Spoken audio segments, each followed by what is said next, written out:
La batterie fanfare Saint-Maurice, en fait, c'est une des plus vieilles associations de volants, en fait, puisqu'elle a plus de 100 ans. Elle a été créée en 1922.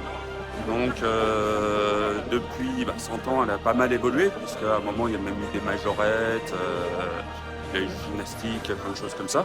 Et maintenant, en fait, on se concentre uniquement sur la batterie fanfare, sur la musique. Et donc, on est là aussi pour animer le cours et pour aussi éveiller peut-être des vocations et essayer d'amener le maximum de jeunes à pratiquer un instrument de musique.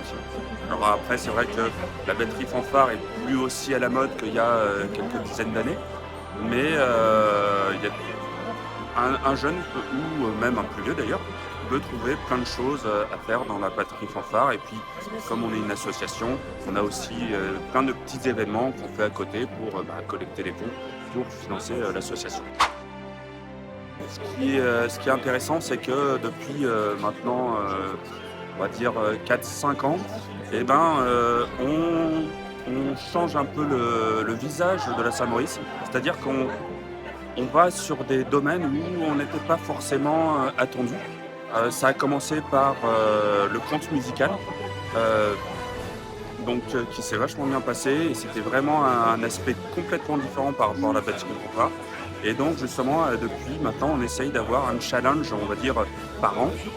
Et typiquement, cette année, on a refait un défilé à ample pluie, où là, ça a motivé pas mal de monde. On a même eu des musiciens extérieurs qui sont venus nous soutenir, qui sont venus grossir les rangs. Et donc là, c'est une dynamique. Et, le but, c'est de garder cette dynamique. Donc c'est une fierté parce que voilà, on a renclenché la dynamique de ce côté-là.